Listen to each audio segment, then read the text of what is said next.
Salut à tous, c'est Revan et aujourd'hui on se retrouve pour le décryptage et l'analyse du parcours du Tour de France 2021 qui a été annoncé hier sur le plateau de Stade 2 par Christian Prudhomme, le directeur d'Amaury Sports Organization, le groupe qui gère tout simplement le Tour de France depuis plusieurs années maintenant. Et on va dire que là on a vraiment retrouvé un parcours assez classique, on va dire, qui ressemble vraiment au Tour qu'on a pu connaître pendant des années et des années. Donc voilà, si on peut résumer un peu ce tracé du Tour de France, c'est vraiment un Tour de France classique, on va dire, quand on voit tout ce qu'il y a eu dans l'histoire de cette fabuleuse course. Donc on va maintenant revenir sur les diverses étapes pour voir à quoi s'attendre pendant ce Tour de France 2021. Alors, on va avoir une première semaine en Bretagne avec des premières étapes vraiment très intéressantes, je pense. Il va y avoir pas mal de spectacles, je pense. Ça va vraiment être des étapes pour punchers, avec notamment la deuxième avec le mythique Mur de Bretagne.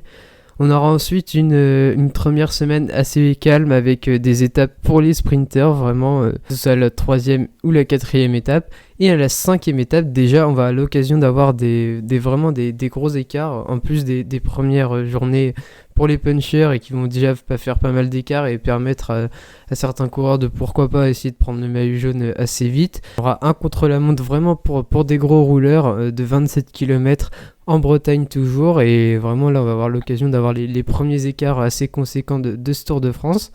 Une étape de sprint ensuite et une grosse étape, je pense, qui va vraiment fatiguer les organismes. Une étape très longue de presque 250 km entre Vierzon et le Creusot, et on aura aussi quelques petites bosses, donc pourquoi pas aussi des punchers qui vont pouvoir faire le spectacle sur cette étape-là. On aura ensuite la 8ème étape, un profil vraiment à la Philippe, tout simplement, parce que c'était là en plus qu'il avait gagné en 2018, avec des cols dans la journée et une belle descente pour finir au Grand Bornand. Vraiment, c'est une étape pour Julien Alaphilippe. Je pense qu'il va la cocher direct, et celle-là, je pense qu'il devra faire la même chose qu'en 2018. Ça sera une très belle étape aussi. Je pense qu'une échappée va gagner cette étape, et vraiment, je pense qu'on aura du spectacle sur cette 8ème étape. Ensuite, pour la 9ème étape, le retour à Tignes. Tignes qui devait être l'étape d'arrivée de je crois, la 19ème étape du Tour de France 2019, mais qui avait été arrêtée après les écoulements de boue et la météo absolument horrible qu'on avait eue. Et donc, on n'avait pas pu faire cette arrivée à Tignes comme prévu, où Bernal s'était envolé au sommet de l'Iseran. Et donc cette fois on retourne à Tignes, et je pense qu'on va avoir une belle étape, je pense. C'est pas la plus dure, mais je pense qu'on aura l'occasion d'avoir des écarts quand même sur cette étape. Ça va vraiment être intéressant de la suivre et j'ai hâte d'y être. Ensuite on aura une étape plutôt calme entre Albertville et Valence. Une journée un peu pour se reposer, mais il faudra quand même faire attention aux bordures parce que c'est une région propice au vent. Donc attention à pas se faire avoir pour les coureurs qui jouent le général. Et on aura ensuite une 11ème étape absolument inédite et monstrueuse avec la double ascension du Mont Ventoux. Il y aura une ascension par l'est et une par le sud, sachant que la plus dure arrivera à la fin. Et l'étape se terminera avec une descente jusqu'à Malocène. Et vraiment cette étape... pour moi, c'est pas l'étape reine non plus du Tour de France parce que c'est pas une arrivée au sommet, mais vraiment, et il arrive assez tôt aussi dans le Tour, mais vraiment là, on va voir vraiment qui est en forme dans ce Tour de France.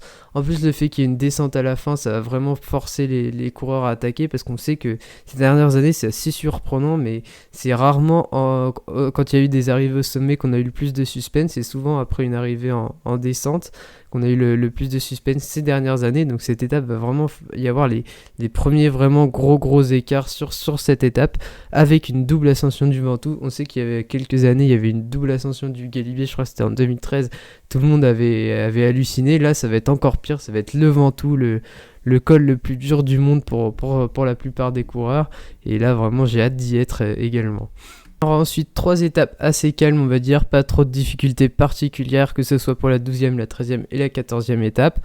Et pour en terminer avec les Pyrénées et avant la 2e journée de repos, on aura une belle étape aussi, pas extrêmement difficile, mais une belle étape quand même, qui se terminera à Andorre-la-Vieille. Vraiment, ça va être assez cool à regarder, vraiment encore une fois... une étape, je pense, pour une échappée, si les favoris ne se bagarrent pas pour le général. Je pense que c'est pas encore une étape assez dure pour qu'on ait une grande bataille. Mais maintenant, on sait jamais, parce qu'on se dit souvent ces dernières années, les grosses étapes, tout ça. Mais finalement, là où Pogacar a réussi à refaire ses 1 minute 20 de retard, c'était pas sur une étape extrêmement dure. Là où Alaphilippe est allé chercher le maillot jaune, tout ça, les années précédentes, où Pinot a réussi à faire un petit écart justement avec Alaphilippe, c'était pas les étapes ultra dures non plus. Donc on sait jamais, vraiment, ça peut être aussi intéressant de voir ces profils d'étapes pour faire des écarts ou pas au général. Une 16e étape, elle aussi propice aux baroudeurs, hein. Vraiment, c'est pas assez dur pour faire des écarts, mais je pense qu'une échappée ira au bout aussi. Donc vraiment, pour des lions calmegènes, des coureurs comme ça peut être très intéressant. Et on arrive maintenant à cette 17e étape qui est pour moi et sans aucun doute l'étape reine de ce Tour de France. Une étape absolument monstrueuse, c'est vraiment de la haute montagne. Une arrivée au sommet, juste avant quasiment l'arrivée aux Champs-Élysées, bien qu'il y aura encore un chrono pour faire des écarts. Mais là vraiment, on va avoir une bataille absolument sensationnelle à mon avis. Il va y avoir des gros écarts, il va y avoir des coureurs qui vont complètement lâcher à mon avis sur cette étape. En plus, avant, on aura des cols pas faciles du tout, on aura Perresourde et Val-Laurent avant. C'est en fin de tour, vraiment, il y a tout qui est réuni pour nous faire une étape absolument sensationnelle et qui restera dans la légende du Tour de France. Puis enfin, la 18e étape et la dernière étape de montagne de ce Tour de France 2021 entre Pau et Luzardillen. Et là aussi, on aura encore une étape très dure, une étape de haute montagne. Et là, vraiment, on va avoir vraiment les écarts qui vont être vraiment conséquents. On va vraiment avoir une belle idée du classement général après cette étape, je pense. C'est la dernière occasion pour les favoris de lâcher leurs adversaires avant le chrono. Donc là, vraiment, je m'attends à une belle bataille aussi sur cette étape. Puis on va ensuite remonter pour la 19e étape qui va être une étape de repos avant le chrono du lendemain et une étape forcément pour les sprinters. La 20e étape, un chrono la veille de l'arrivée aux Champs-Élysées. C'est devenu une habitude vraiment ces dernières années des veilles de fin de tour, un chrono, sauf que cette fois ce sera pas en montagne, ça sera vraiment un chrono pour les gros rouleurs. Et là on aura vraiment la dernière occasion pour des coureurs de reprendre du temps en général. Vraiment ça peut être une étape avec vraiment beaucoup de suspense, parce que on imagine que peut-être un très bon grimpeur ait fait des écarts dans les étapes pyrénéennes, et ensuite là on imagine qu'un Roglic ou un Dumoulin puisse essayer de reprendre le temps perdu en montagne sur ce chrono. Vraiment y avoir beaucoup de suspense autour de ce chrono encore une fois, et on espère avoir le même dénouement qu'à la fin l'an dernier avec Pogacar qui nous avait complètement renversé le tour sur le chrono. Et enfin la dernière étape comme d'habitude aux Champs-Élysées. Maintenant qu'on a vu le parcours de ce Tour de France 2021, on va essayer de se demander qui pourra être avantagé ou non par ce tracé.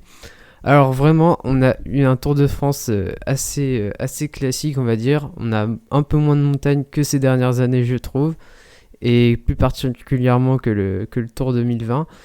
Mais on a des étapes extrêmement dures, vraiment, que ce soit le Mont Ventoux 2 fois, les 2 étapes là avant la fin du tour avec le col des Portées et l'arrivée à Luzardillen. On va vraiment avoir des grosses étapes quand même.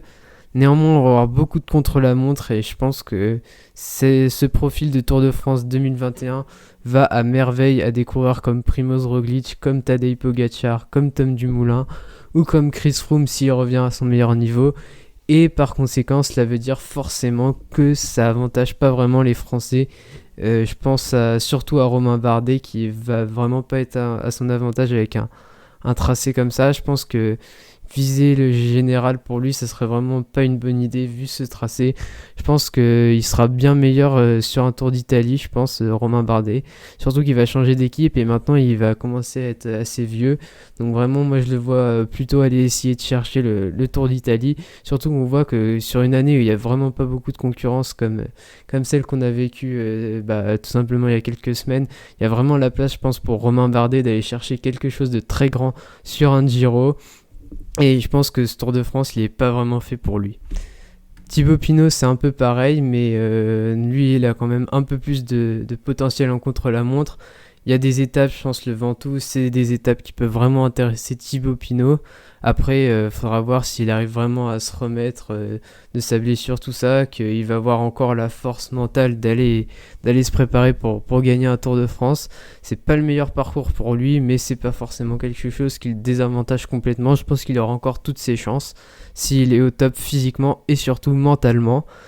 Je pense également que c'est pas le meilleur parcours pour un coureur comme Egan Bernal. Il y a très peu de passages au-dessus des 2000 mètres d'altitude et c'est là où vraiment où le Colombien excelle. Encore une fois, il y a beaucoup de contre-la-montre, c'est pas forcément à son avantage non plus. Je pense que c'est mieux ce parcours pour des coureurs, comme je l'ai dit, comme Roglic ou Pogacar. Je pense que Bernal n'est pas non plus forcément avantagé par ce chrono, mais il a quand même une équipe qui va être encore monstrueuse vraiment l'année prochaine, que ce soit avec les recrutements de Yates, Sport, Martinez ou encore Lorenz de plus. Vraiment, il y aura une équipe formidable côté Ineos, comme la Jumbo-Visma cette année. Vraiment, ça sera vraiment deux énormes teams qui vont tout écraser. Je pense que ce sera aussi intéressant pour les sprinters qui auront l'occasion un peu plus de s'exprimer que l'an dernier par exemple. Et pourquoi pas voir un Arnaud Neymar essayer de tout rafler sur le Tour de France comme il a pu le faire sur le Giro 2020. Vraiment Arnaud Neymar, j'espère qu'on va peut-être pouvoir le revoir. Après, ça va être compliqué de savoir parce que je veux vraiment essayer de faire deux leaders comme ça, faire un choix parce que c'est pas vraiment possible de faire et une équipe pour la gagne avec Pinot et un train de sprint pour Arnaud Démare.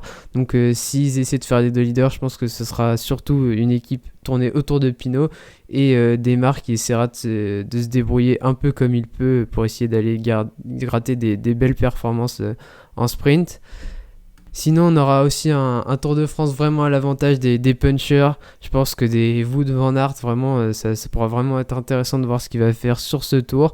Ça pourrait être intéressant de voir jusqu'où peuvent aller aussi des coureurs comme Marc Hirschi et Julien Alaphilippe dans la quête, pourquoi pas, d'un maillot jaune dans les premières semaines et essayer de le garder ou pas dans les semaines qui suivent, comme on a pu voir justement Alaphilippe en 2019. Je pense qu'on pourra peut-être avoir une petite série comme ça avec un coureur qu'on n'attendait pas forcément, qui va essayer de se battre pour garder son maillot jaune pendant des semaines, même si je pense que vu les difficultés des deuxième et troisième semaines, ça sera quasiment impossible de garder un maillot jaune sur 3 semaines comme ça si quelqu'un le prend en première semaine, à moins d'être dans vraiment des top teams Jumbo-Visma ou Ineos.